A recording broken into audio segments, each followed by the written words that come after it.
Okay, we should start now. Welcome everybody, and thank you for joining us tonight. Tonight in the Gulf, but it's morning or afternoon in the Western Hemisphere where Mishaal is. It gives me really a great pleasure to be doing this. I mean, it took me a while to research this guy, although I've known him for over 12, 13 years.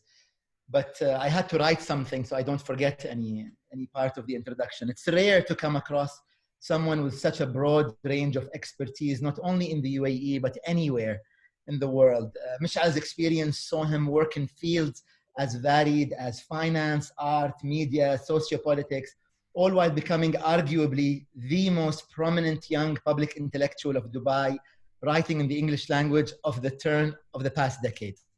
I think there's no questioning that. A brief background about Mishaal Al Gergawi. Mishaal graduated with a bachelor's degree in finance from the American University in Dubai before going on to study at Ceram Sophia Antipolis Business School in France. In 2005, he started working as an analyst at HSBC and Deutsche Bank, spending considerable time at DIFC, Dubai International Financial Center. Mishaal's next move was into the cultural world, where he worked at Dubai Culture and Arts Authority from 2008 onwards as projects and events manager. Soon after, he started writing for the national and newly launched newspaper based in Abu Dhabi, as well as Dubai's Gulf News. In 2010, Mishaal launched an initiative we're going to talk about today called Mapping Dubai, in which he invited stakeholders to share ideas, literally giving them the mic in a townhouse type meeting held at Shelter. All this is coming up in a few minutes. In the interim period, Mishaal started a think tank, as people do, in Abu Dhabi called Delma, which in 2015 was listed amongst the best new think tanks in the world, according to Global Go-To Think Tank Index. He also wrote for Foreign Policy, Politico, and co-launched with Johns Hopkins University School of Advanced and International Studies a lab called Emerge 85, which basically considers how in a world where 85% of the world population that lives in Asia, Africa, and Latin America, the new centers of gravity are about to reshape the global landscape. All these things we're going to delve into in the next hour with Mishaal. In 2018, I believe it was a couple of years ago, that Mishaal moved to New York City, from where he is speaking to us today. Welcome, Mishaal. Oh, I have to unmute him. لحظة. Welcome, Mishaal. Hi. Hello, Sultan. Yeah, hello. Shahar, hello to everybody. And yeah, there are many faces that I see and miss. So thanks for putting this together. At the very least, I get to see a lot of people that I miss and love. طيب, we're going to go straight to sharing my desktop, and we're going to go, everybody, we're going to go over a presentation over the next 10-15 minutes. And then we can ask questions from Mishaal. Can you guys all see the presentation? Yes, Lawrence? Okay, I depend on you, Lawrence, على فكرة. طيب, so Mishaal, I worked with your family behind your back to put these things together. Tell us what's going on here. You look like you had a nice childhood. Yeah, this is me with my cousin. It's probably my, I want to say 4th or 5th, 6th birthday. And then I went through a very unfortunate phase where I really like the LA Raiders. So that's my t-shirt over there. Yeah. So this is in Sharjah, where I grew up till I was 9. And all my mom's family who are Iraqi were in Sharjah. So that was the thing. Funny story, because my mom's family is from Sharjah, but they're naturalized, they became Emirati. I used to think that the Iraqi accent was the accent of Sharjah and the Emirati accent was the accent of Dubai, because the guys from Sharjah spoke in Iraqi but dressed like Emiratis, غترغال and everything. And it took me a while to realize لا في إماراتيين يتكلمون نفس الشيء في دبي. Like there are people who speak like that in Sharjah as well. Okay, yeah. so and this is you with your younger brother, I think, right? Ahmed, yeah, who now has more muscles than me. طيب, tell us what's going on here. This is high school graduation from Mawakib. So Miss Alisar, who is here somewhere, I can't call you anything but Miss Alisar. is around in this graduation ceremony, 1997. I can't tell you much about the picture on the right, except that my dad was an immigration officer, and he used to come back every day with a military, with this like dress. And when we were 4 or 5, we saw Star Wars Empire Strikes Back, and we were both very sad to see Darth Vader win. And a couple of days later, my mom brought us The Return of the Jedi, and she told us that Daddy called the company and changed the ending. Until I was 9, I believed that, because you look at that, it looks like he can get shit done, right? So that's what happens to me every time I see my dad in his immigration uniform. The guy who changed Star Wars. So we're gonna go on now. So now we're gonna go into Mishaal as an adult. I put of some of Mishaal's articles that we're just gonna touch upon. I want to say that the time that Mishaal came of age, I think in the 2000s, was a time, I think Mishaal will agree with me, a time of great hope in the UAE, a time of many possibilities that I feel we were part of this generation, Mishaal. And I think you were prominent, maybe, we were all equal, but you were a bit more prominent. I feel that you really put yourself out there. And one of these articles that Mishaal wrote, 2009, this is one of Mishaal's most famous articles, Who Wants to Be an Emirati?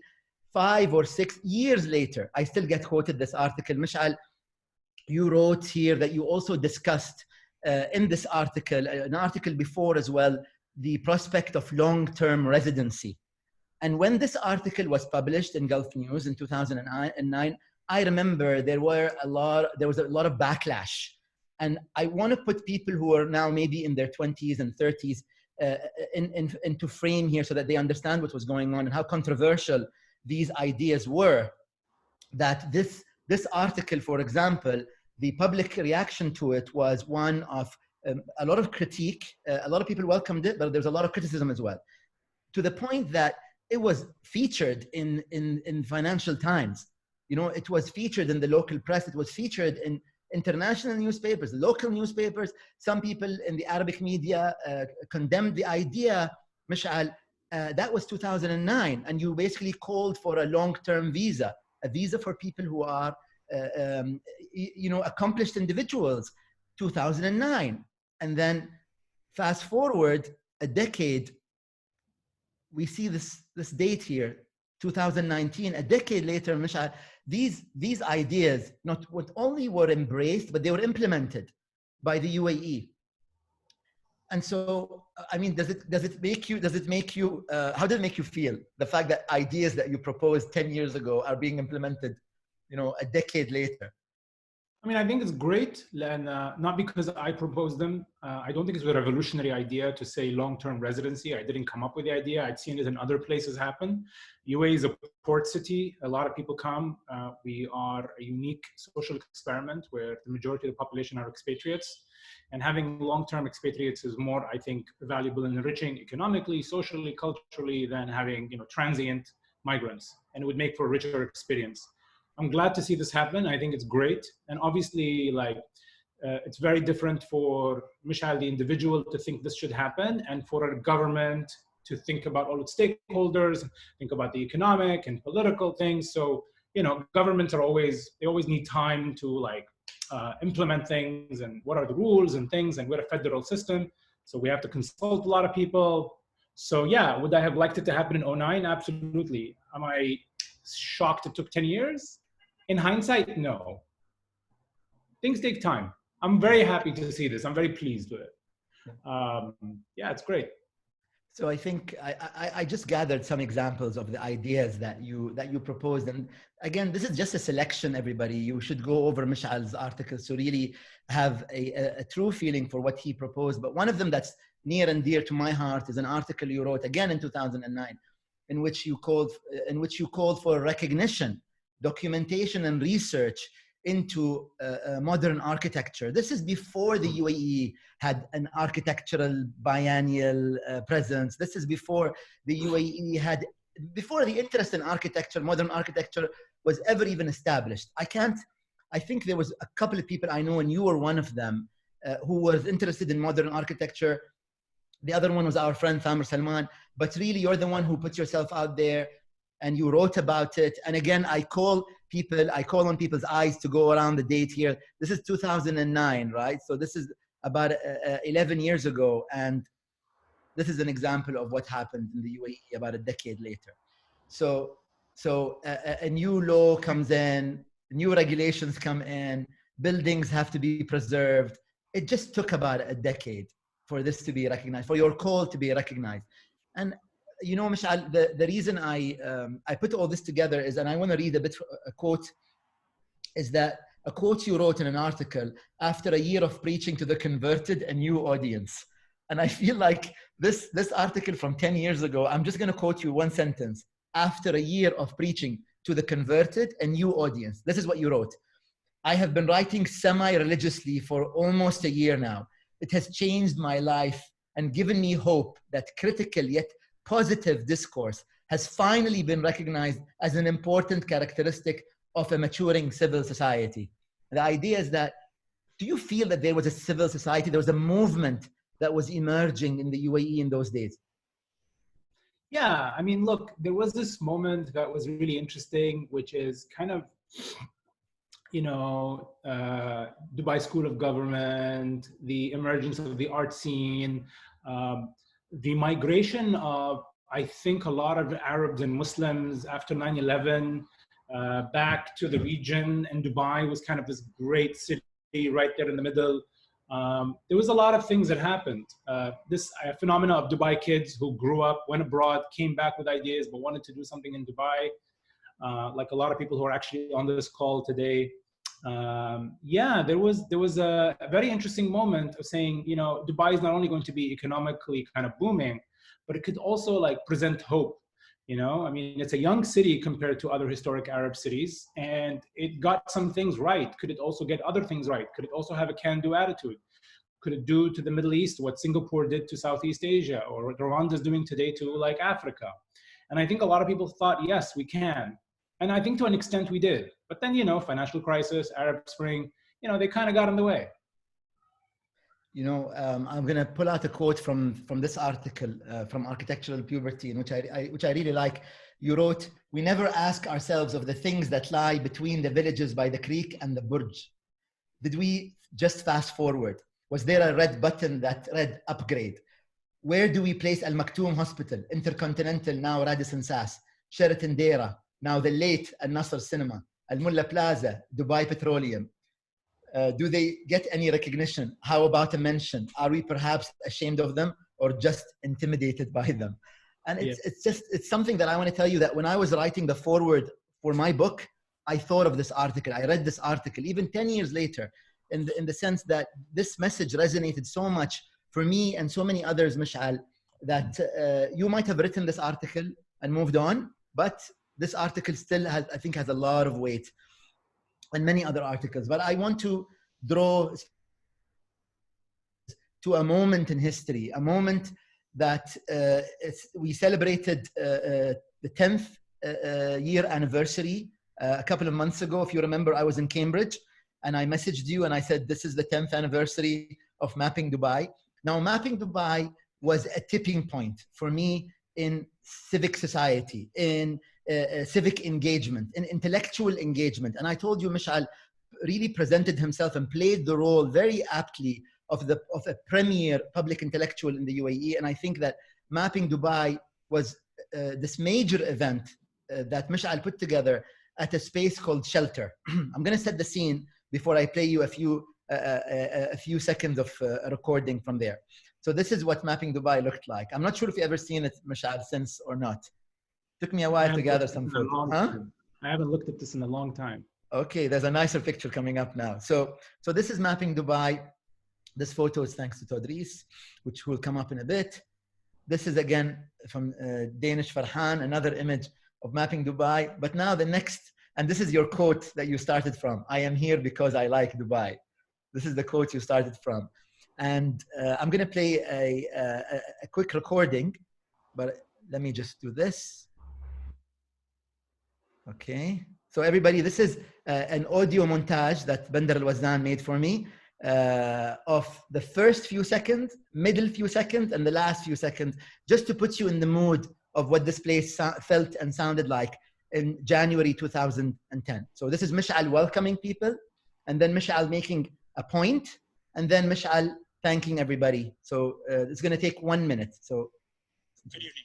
Before we start, I'd just like to kindly ask if there's anybody who's in formal media, not bloggers and as such, you can report this, you can write the report, but I would really ask you, if you can, to get in touch with me and make sure that the story that is reported is clear, because this is a little bit more important than just a presentation. The reason why this is important is because what I'm trying to talk about here is something very personal. Merge, you need to merge. Consolidation, banks need to consolidate. Everybody needs to consolidate. Why the contracting companies don't consolidate? Consolidate. Set up a panel with the labor ministry and the immigration ministry and the Ministry of Economy. Set up a committee that oversees the consolidation of the contracting business. And khalas, then you'll have, instead of 500 companies, you will have 40 companies that are well capitalized and then can afford to pay their staff. And that's mapping Dubai. Thank you very much. First of all, I want to do a shout out for Sadia, who was the manager of the shelter, and she worked on this with me, and she made this possible. And she's here. I just saw her say flashback in the chat. So kudos to Sadia for being my host 10 years ago. And thanks to Ahmed and Rashid bin Shabib and everybody who attended. Mishaal, you brought together 200 people in a space that was really, it wasn't a hotel lobby. It was, which is where most people met, remember? It was mostly hotel lobbies. There weren't spaces. Shelter was really one of the only spaces that we had. And so I want to give you a few seconds to reflect on that experience. What made you put this together, by the way? What was it? And how do you feel about it 10 years later? Yeah, I mean, look, I was very young. I was writing for a while, and I felt that there was a common thread in all of the things that I was writing about, and the crisis was hitting really hard. This is January 2010. I was like, I want to present all these ideas. Also, this was inspired by, if those of you old timers in Dubai, by Giorgio Ungaya, who was the TEDx guy, you know, and he actually did the presentation for me. I saw him give a presentation about consumers, this idea that we're all like consumers and producers now with the age of internet. And I was like, I could do something like this. I could synthesize my ideas and put it together. And I really felt like, you know, I had some ideas about how Dubai could emerge from this, like bigger, stronger, more interesting, more varied, more diversified. And Sadia was there with the space, and like, it just happened. And I felt like, it's like, I was like, instead of writing a book, I'll give a talk where I synthesized like what I've kind of been thinking about for the last year and a half, and, you know, and it was relevant in the crisis. Mishaal, in this thing, I just want to remind people that this wasn't just any regular talk. This was a talk that also generated headlines. This is a talk that was covered here. This is an article by a Financial Times correspondent in the UAE, I think in the Gulf in those days, Simeon Kerr, who basically called it some kind of like some kind of townhouse meeting, some kind of gathering town hall. Yeah, that rarely takes place. Now it's almost impossible for me to imagine a meeting like this taking place. What happened in the in between? I mean, were these the best days, or do you feel like we're in a different time now? What happened? I think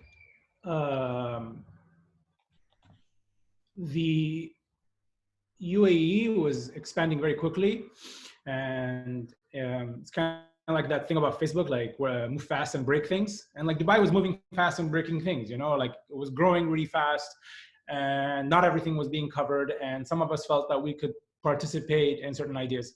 And I think the fear of the financial crisis, and like there was a lot of undue criticism abroad that Dubai is over. Remember that Doha debate, is Dubai a good idea? You remember that guy who interviewed you who came out to be actually a fraud, who was plagiarizing? Was it Johan Hari? Yeah. You know, like people like that, like there was a lot of stuff. So I think people in government got very sensitive about all the, and when you see some bullets coming at you, maybe you mistake some others as bullets. And so I think that plus the Arab Spring, which also was a national security threat from the perspective of the UAE's government, I think made decision makers, I think, a little bit more sensitive about these things. But at the same time, the U on a group of young writers, whether it's yourself, whether it's Yasser Harb, whether it's Sultan, so many people. I have a full name. There was Mustafa Zar'ouni, there was Mishaal Kanu, there was Munal Al Gergawi, Aisha Taryam, so many. My question to you is, you know, we are at the cusp of another crisis, like it's talk between these two crises now. Do you feel like, first of all, how important is it to have a sort of a semi-independent public sphere so that people can step up and defend the country while having a semblance of credibility, at least semblance of independence? What role do they play? I think when people feel like the country has to be defended very often, they kind of are implying that the country is not that strong. You know, I remember when the political crisis happened and there were all these people who wrote petitions. You remember the 95 or the 5 and then the 95 and the 100 and whatever. I remember like there was a guy I knew who said, honestly, I would just brag about this. And people would be like, what do you mean? He's like, well, if there's 100 people that think that we're like unfit, that basically is 0.000 whatever percentage, you know, of disapproval rate.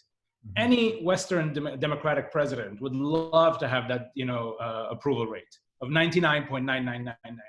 And frankly, I would say that the majority of like, you know, the citizens of this country have like a very high approval of the government and stuff. So I think the excessive defensibility of this country is not necessary. And I think a lot of people who do that probably benefit from it more than the country benefits from it, in my opinion. I think the UAE is an extremely impressive country and it's extremely efficient and, you know, and things like that.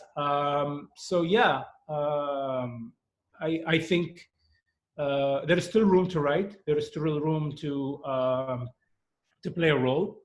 But obviously, you know, like you develop a sensitivity about how to become successful. I think you can get away with a lot, but the point is, do you want to write things in a way that actually seep into the thing and effectively impact the discourse inside the organizations? Like, is it about performativeness or is it about like having an impact? I think it's still possible. It's definitely different. And also you grow up and you realize that some stuff you did that felt good might not be the most impactful. So yeah, it took some time, but definitely there is a lot more sensitivity because from the perspective of a lot of people, there are clear and present dangers, financial and political. So you have to live with that. And those are your people. You got to live with them. You can't change them. Okay, I want to move on, but maybe I want to ask you a question. Since you did start in, you did sort of move from finance to arts. You once gave a quote to a newspaper in which you said, arts and culture have always played an integral part of Dubai's growth. And so do you still believe that art will continue to play an integral part in Dubai's growth? Do you feel now with all the bailouts coming out that arts and culture shouldn't be relegated to a second role or a backseat? Look, I think one of the, you know, when I was in Dubai Culture, we did this really interesting study with BCG. One of the few times where actually consulting firms are actually helpful. We did this study of a cultural multiplier. And the cultural multiplier is, if you build a museum, does that make people more likely to come and go out for dinner and stay in hotels and whatever? So is there an economic calculation in addition to the cultural enrichments? And I think the average number in Western countries was 3.7x. So if you spend $100 million building an institution, you are likely to get a 470x return, 470 million in return. So I think culture and art is important. And I think the most interesting phenomenon has been at Sirkal Avenue and the great patrons that are Sirkal family. They've done a fantastic job. And I think there's something interesting about how, you know, the role of the business community in Dubai has always been important. And it's kind of interesting, it's on brand that Abu Dhabi government built its own art institutions and Dubai's business community is playing the main role. Not because there's anything wrong with either. It's just those are the drivers. That's like the political economy of every city is different in that way. Same thing with Sharjah. You know, you have a long history and support for by the government and by the ruler himself, as you know. So I find that really kind of fascinating. So I think yes, I mean it's going to continue to play a big role. I think it definitely made a lot of people's lives a lot more tolerable and fuller and more meaningful to have that art scene. I have a question from Bill Bragan, who is at NYU Abu Dhabi, and he's asking, did the cultural multiplier analysis look at all at retention of talent, reducing population churn, and long-term economic and cultural benefit from that stability? No, it was literally, if you invest in an art institution in hard cash, how do you get that back in like F&B and hotel occupancy and, you know, cabs and I don't know, whatever else you do when you come into a city, like Bilbao, right? Like you build the Guggenheim Bilbao. Do the people in Bilbao benefit? Like if you have a pension or if you have a little cafe or a boqueria or something, do people come there and like spend more money? And do we all benefit from having such an institution? And the answer was a resounding yes. It was an economic argument. It wasn't about the enriching of the culture. It's like, fine, if you don't care about art at all, if you don't care about culture or society at all, at the very least, economically, it makes sense to build a museum. Okay. And that was the argument we were doing. I mean, we were in Dubai, right? So we had to use economic arguments as well to be helpful to do that. So speaking of being in Dubai, we both wrote for this publication that our friend Todd Rees edited this gorgeous cover, but I wanted to show a spread of what you've done. So you proposed this idea, this notion. Can you guys see can you guys read the top left, what it says? It doesn't say Abu Dhabi. Something else. Mishaal, tell us, what was this article about, and give us a summary of what you were proposing here. Yeah, so, you know, if you look at Abu Dhabi and Dubai, they're very close to each other, you know, and they're the commercial and political and commercial centers of the Emirates, respectively. Unlike, you know, I don't know if you think about Berlin and Frankfurt, or New York and DC, or Shanghai and Beijing, they're just much, much closer.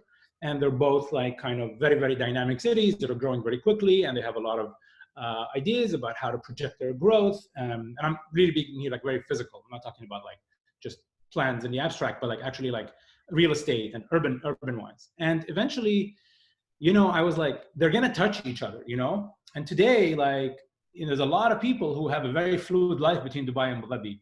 And I basically said that they will effectively become unified, not politically, like there will still be an Emirate of Abu Dhabi, Emirate of Dubai. There will still be 02 and 04, but I think they would effectively merge. And you know, with the arrival of some kind of high-speed rail or hyperloop or whatever we figure out to get us between the two cities faster, you know, the borders will like effectively not be recognized by the people who live there. Just like there's a lot of people who live in New Jersey and go to work in New York, or Connecticut to New York, or tri-state area, or even like Maryland and DC.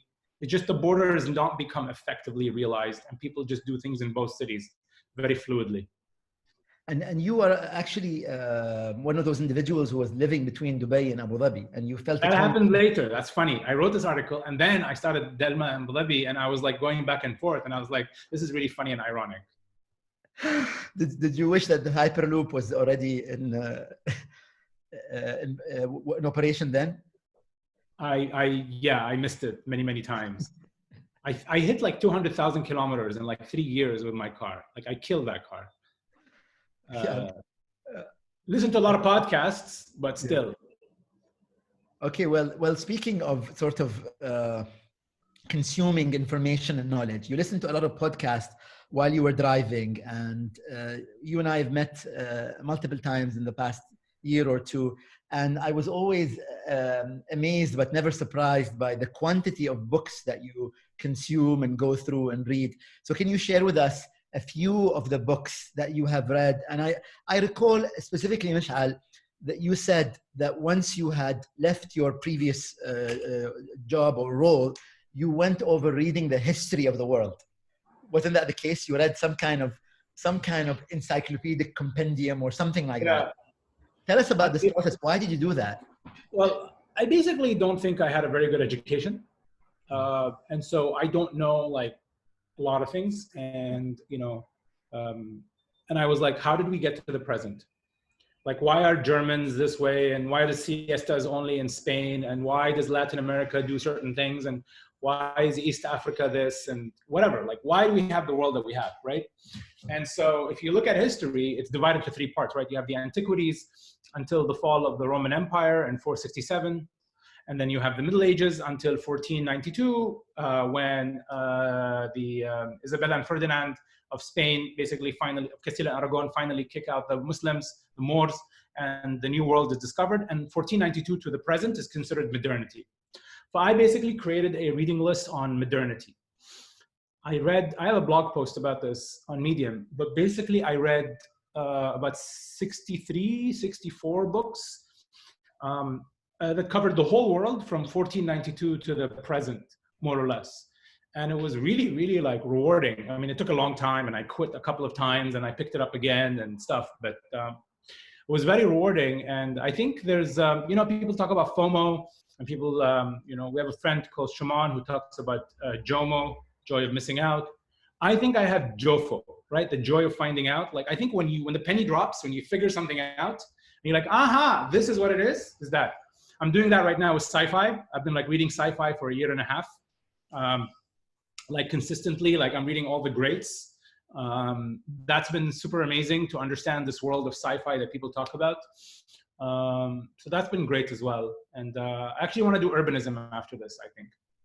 After sci-fi. And you had some kind of experience, haven't you, with some kind of urbanism? You were always interested in urbanism, I think, writing about it, and but never worked in that field. So I wouldn't be surprised if you excel in that field as well. I want to move on to what I think is really one of your best articles. Although I love all your articles, but this one I think really hit the nerve. It was one of those many articles that I read by you, and I said, "Damn, I wish I wrote that." But at the same time, I was like, "Damn, I'm so glad Mishaal." I did not like writing this article at all. This is my least enjoyable article I've ever written. I hate this article. Yeah, I hate writing it. I have no doubt. It really sucked. Tell us who this person is, just quickly. Who Abdurrahman was? Yeah, he's like basically the quintessential like comedian who is not like an idiot. Like, this is not Mr. Bean. This is like John Cleese. This is like, a badass. This is Adil Imam of the Gulf. This is the guy who's making fun of other people. This is the guy who will like drop deadpan jokes and everybody's on the floor laughing and he's like has like a flat face. He's, I think, the guy, across. And he even like transcended comedy. He's like the main Khaliji, I think, actor, hands down. He was almost like a public intellectual as well, right? And he presented ideas. He embodied roles that were greater than just a stage actor. He was able to provoke thought. He was able to provoke ideas and provoke reactions. And you wrote about him. Yeah, I mean, look, I've been very interested recently in Jerry Seinfeld as like this phenomena of a comedian who like finished the show and just left and is totally fine. And he like does TM.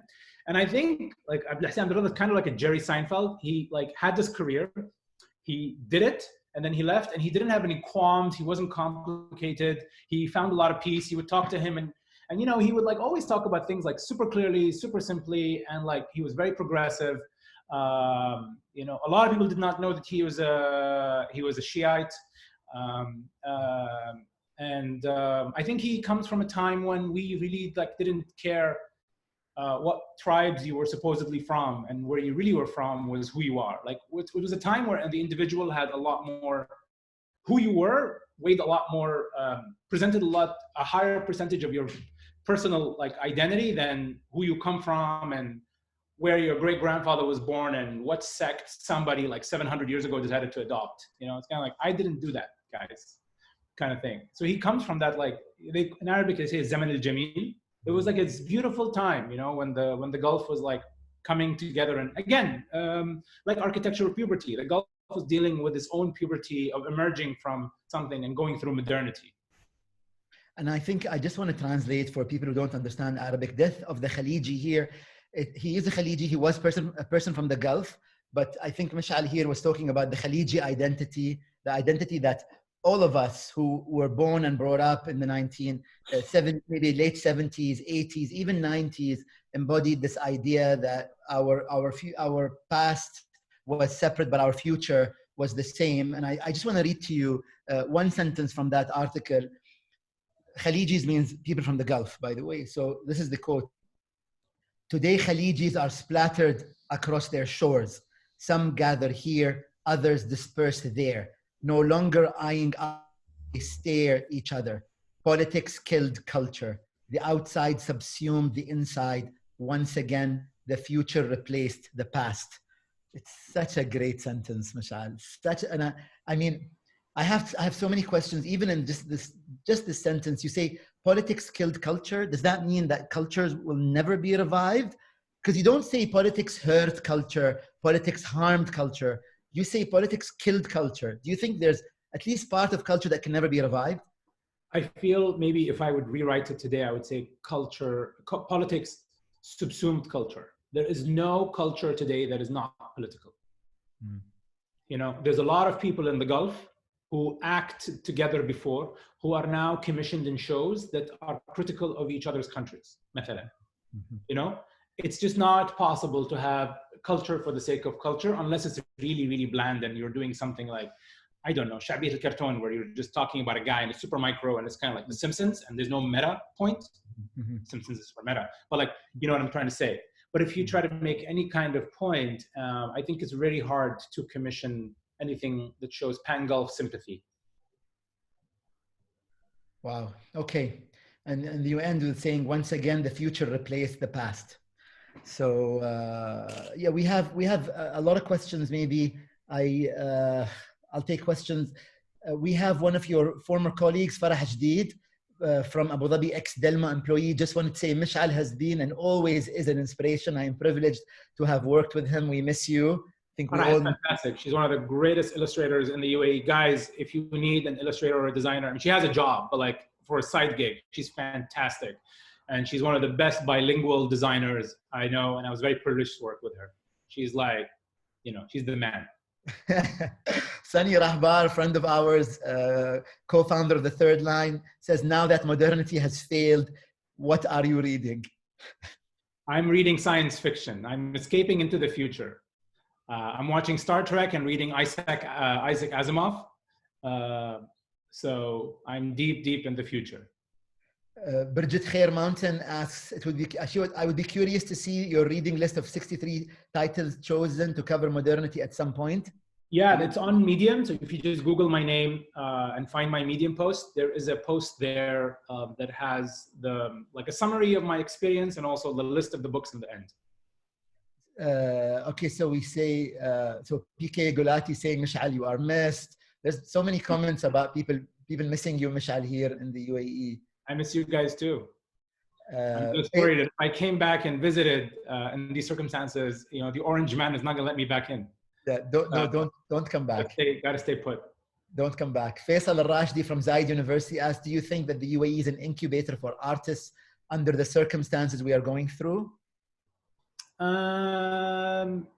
There's been some amazing initiatives. I think the foreign ministry has been buying art from young artists. I think that helps going some way. I saw that initiative. I think Noura does a great job.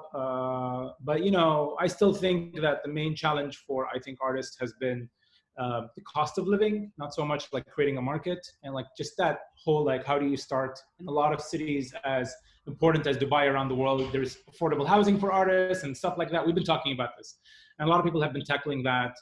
It's good, but I think there should be a lot more because, you know, most artists don't end up making it. So we just need like a bigger and bigger, like a pool for that. So yes, but more. The answer is yes, but we still need more. So Amal Anouhi is an emerging Emirati architect. She says, I feel responsible to create work that reflects the time and place that it resides in. With the way that the UAE is growing, how do we define architectural identity today in the UAE? I think that's a very big and excellent question that you should dedicate some time to. I would love to hear your thoughts.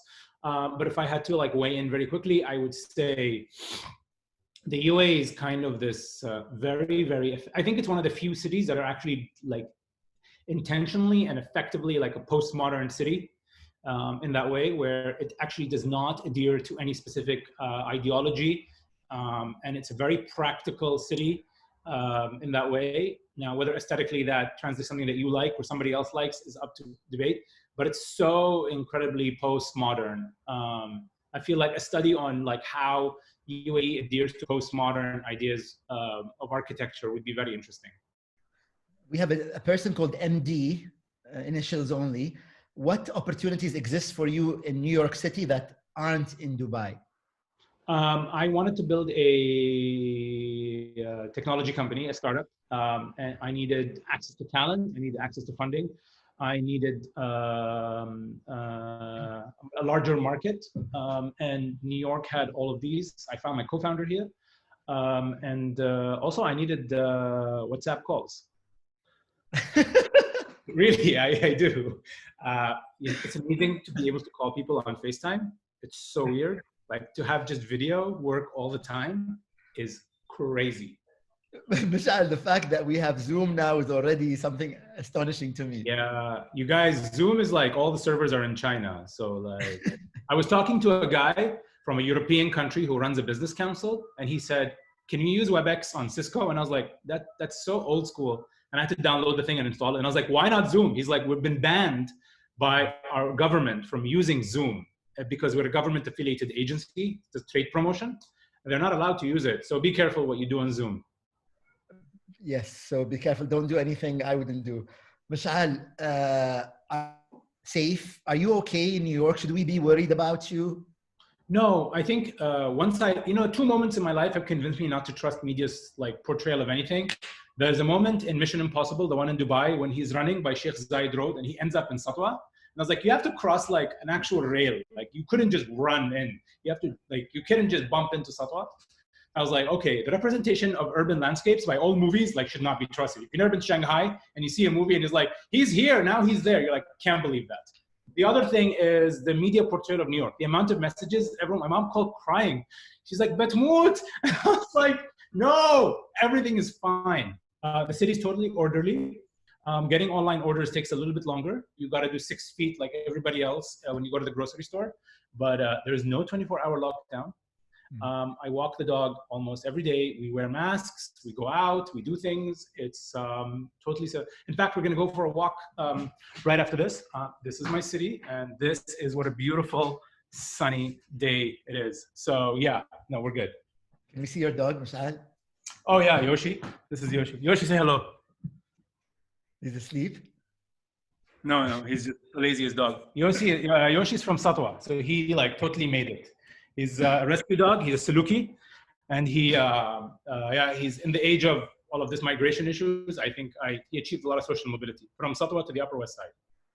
Fantastic. I think we have a question here from Simeon Kerr, Financial Times.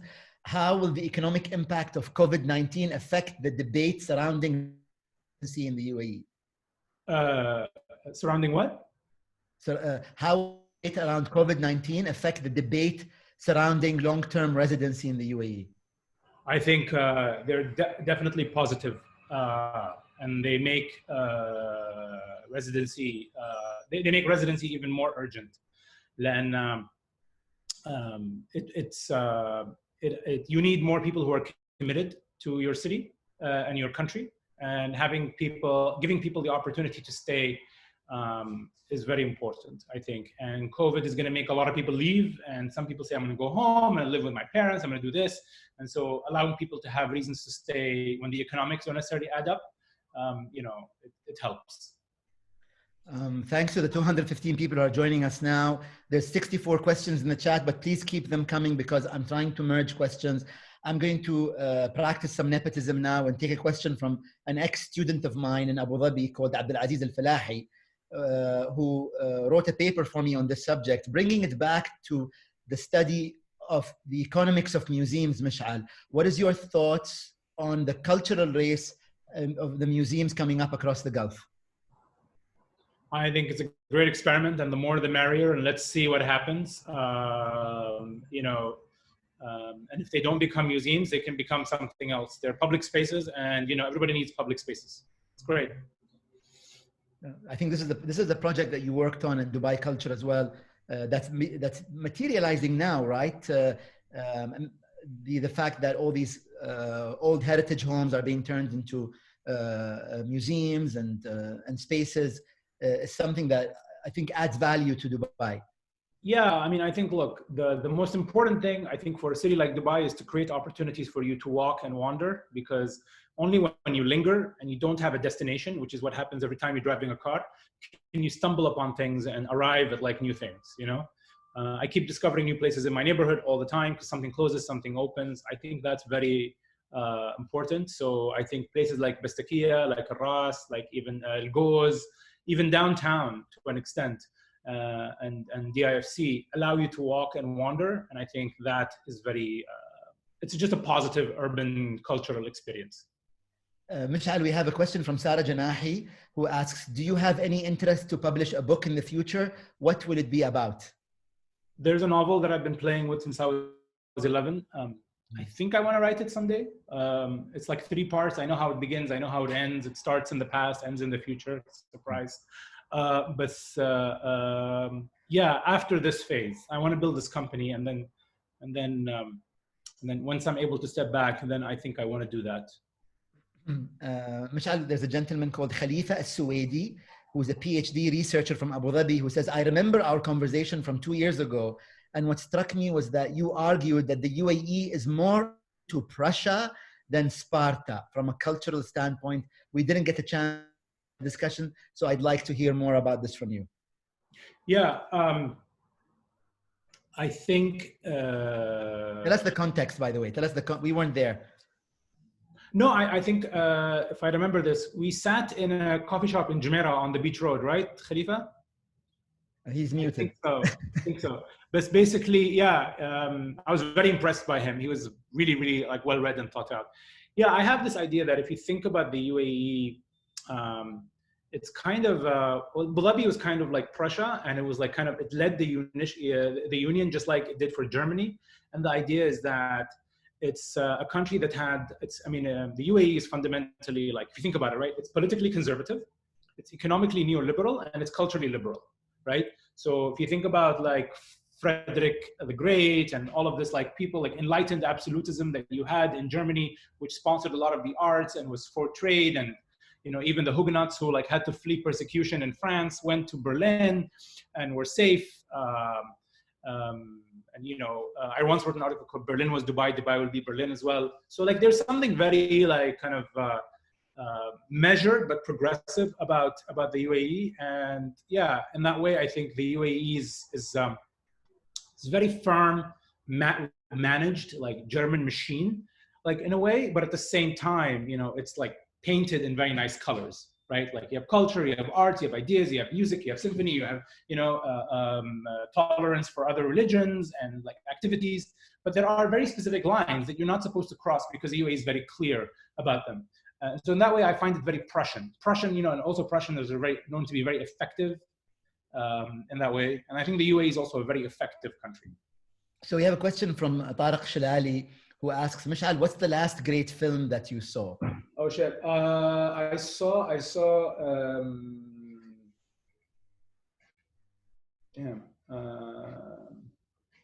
It is not the last Star Wars, because that's the most terrible Star Wars ever made in the history of Star Wars. I don't remember. I've been watching a lot of Star Trek, so I have been watching a lot of films.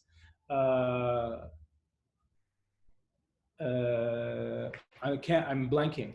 I'm just reading about the TV shows. If you remember, please tweet it. Okay. Okay, so we have a person called Munira Al-Shami. Munira Al-Shami, a multimedia designer from Kuwait. I interned freelance 5 years ago for a short period of time. Amazing experience and consumed an immense amount of information. I loved it. I want to delve back into data visualization. What are some interesting subjects about the Gulf you feel should be documented visually? I'm going to use that as a cue to show you my product. Right now? Can I do a screen share for like 2 seconds? Yeah, hold on. I think I have to multiple advanced sharing options. I can just share screen. Yeah. Go ahead. So Munira, the idea that I had to move to New York was I wanted to show, basically build like a visualized Wikipedia for the world, for every country, every commodity, every industry. We're launching hopefully by the end of this month or early next month. And we're basically, our first topic is Saudi Arabia. So I'm just gonna show you what the demo looks like. Where is the browser? There we go. Can you guys see this? Yes, we can see it. Okay, so let me show you how this works. So we came up with this ontology that every topic is made up, topic is a country or commodity, is made up of actors, plots, contexts. So if I go to, for example, something like this, it goes away. Or if I go to something like this, it looks like that. And then if I click on Abdulaziz bin Salman, I get a network of him, and I can see all the things that he's connected to, and all the things that this person connected to is that. And then on the right here, I have a dossier about him. So his name, his age, different names he goes by, quotes by and about him, his role, education, location, as well as analysis, and I can see different things. And I can increase the complexity, and I see additional actors, and I can keep going through a network of different actors and see, this is a little bit too zoomed out, but I can see different things in that way. So the idea is that this becomes the fastest, best way for people to understand how a country or a commodity or an industry kind of works. We're still like figuring out some things, but basically you can also see some briefs. So for example, I'll show you guys Vision 2030 and I'll stop.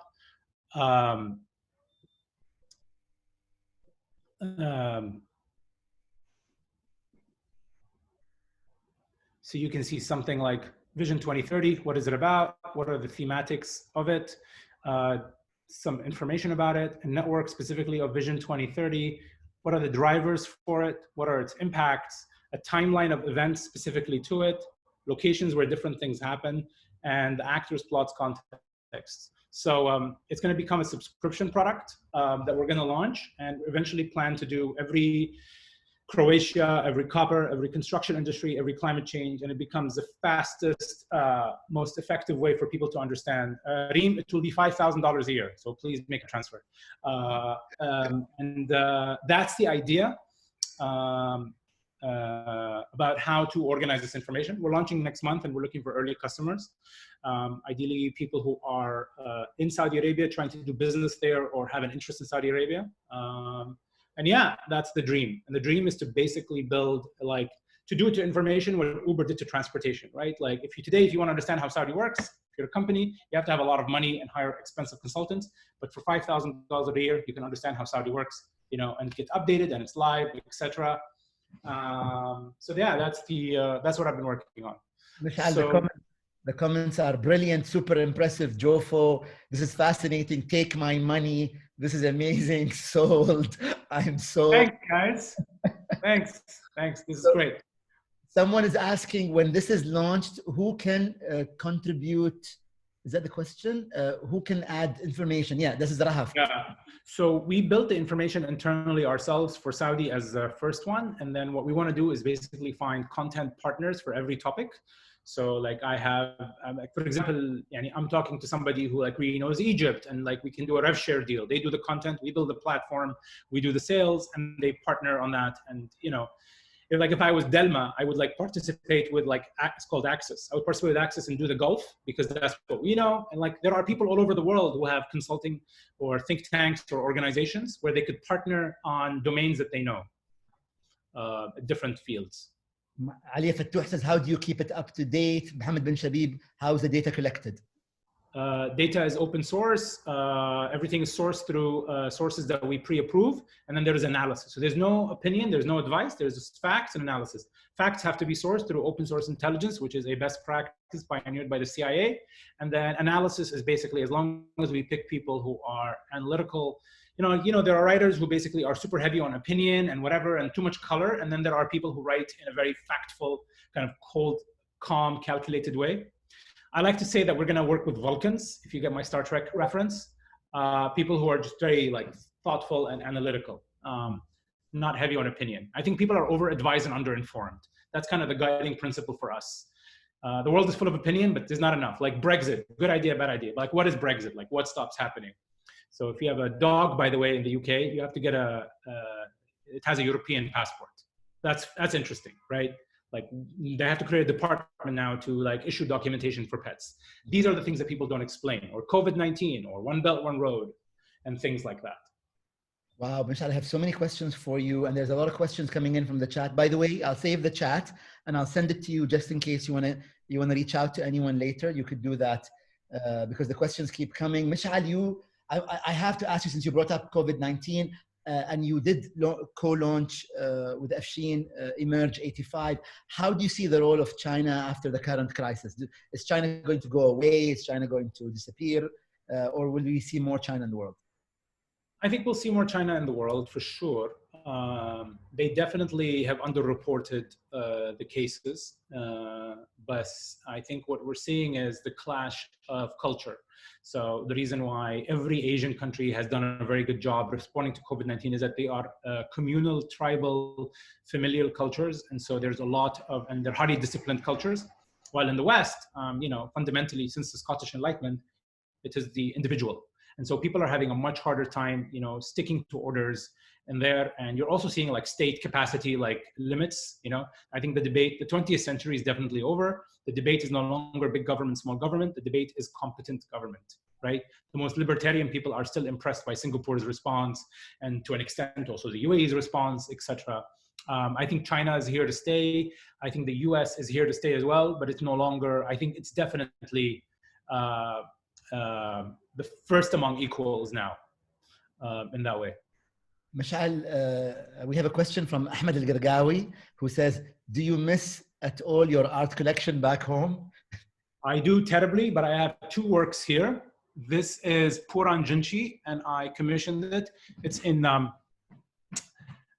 Morse code, and what it says is "die not." I commissioned it before COVID-19, and it was about just like the startup, because like there's so many times you want to quit, and you feel like that. And then the other thing is this is Farhad Mushiri, and it's called First Snow, and it's like his amazing like style with like beads. So I have these two pieces, and that keeps me going. But I do miss it. I miss the art. Yes, I miss living with more. I miss having more space for more art. Mishaal, we're almost coming to the end of this talk, but I want to give you a chance to correct yourself if you wanted. How is Dubai better than New York? Take a couple of minutes. I'll tell you. So I'll tell you how Dubaians are different from New Yorkers. Okay. It's very easy to meet a New Yorker before 5 p.m. if you have something interesting to offer. It's very hard to meet them after 5 p.m. They'll say, we'll have drinks the Tuesday after the next from 6:15 to 6:45. In Dubai, it's the opposite. It's very hard to meet people before 5 p.m. Habibi, inshallah, next week, remind me, oh, I had to travel, kada, kada, kada. But it's very easy to meet somebody after 5 p.m. in Dubai. And that's been kind of my experience. Like Dubai people are warmer, and New Yorkers, immediately, I'm not interested. In Dubai, like we don't hear no right away. Like it takes a long time, and it's not just Emiratis, even like white people in Dubai. Everybody does not tell you, right? Like, no, this is not interesting for me. You don't hear that, I think, in those regions. And I think it's not specifically to Dubai, but like that was the most striking difference. I miss, I think the thing that like New York will never have is like my mom's living room, right? Like just sitting there, opening the fridge and finding some leftovers and just like, chugging them. Like that's amazing, right? Like, I don't have that. I have cucumbers and hummus in my fridge. That's what I'm going to chug after this. So it's different. In the process of putting all this presentation together, speaking to your siblings, the one thing I learned the most is what a family man you are and how close you are to your mom and your dad and your siblings. And this is something that resonated really. It was such a nostalgic trip down memory lane for me, Mishaal, to read your old articles, which still resonate today. And you know, we've all dispersed, as you said, all over, but we all have that moment that we share, that 2000 and the late 2000s, 2009, 2010 moment that I think will stay with us forever. The messages I kept getting the whole day about how people were revisiting your writings, and I think this is the testimony that you are missed here in the UAE, and not just by your siblings and your parents, I'm sure, who miss you more than all of us, but even your friends and the people who used to read your articles miss you very much. And we hope that, first of all, we wish you success in your launch of the product. And we'll all promise that we're going to tweet about it and post about it and tell people we know about it who might find it handy.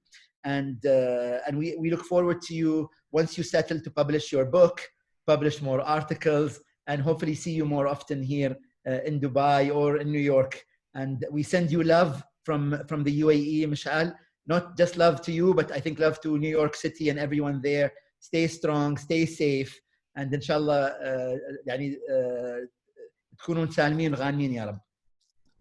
Mashkoor Habibi, and thank you for this beautiful catch up. And it's so nice to talk to everybody and see everyone's face. And I'm now scrolling through all the slides and I'm looking at all the faces that have been here. And thanks a lot, guys, for signing in. And I see Ahmed, I see Farah, I'm seeing everybody. And yeah, I see Alisar. So yeah, thanks so much, everybody. And Basil, oh my God, hey. Sorry, guys, just give me a second. I want to see everybody. Who else is on? Layla, I can't see you though. That's okay. Abdullah. Yeah, thanks so much. Thanks, everybody. And yeah, happy to Najla. Yeah, so many good people. Ahmed, Attar. Oh, yeah, wow. Okay, so thanks a lot, guys. Thank you so much. Sheikh, mashallah, wow. Mishaal, I'm going to unmute everybody at once. I've never done this before. Happy, wow. Mishaal, I am unmuting everybody in 3, 2, 1. You guys have a chance to say something if you want.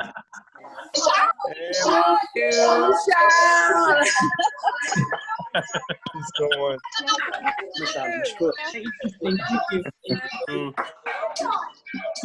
Yeah. Come back. God, hell. Stop it, Ethan. Sweetie, I followed you on Twitter. Oh my God, you can. Good for you. Wow, Lebanon.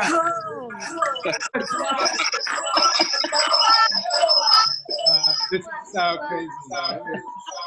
That was great. Wow. The symphony of Mishaal. All right, man.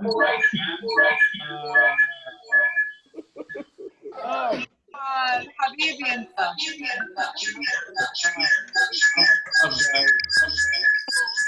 Thank you so much. I love this. Amazing. Fun.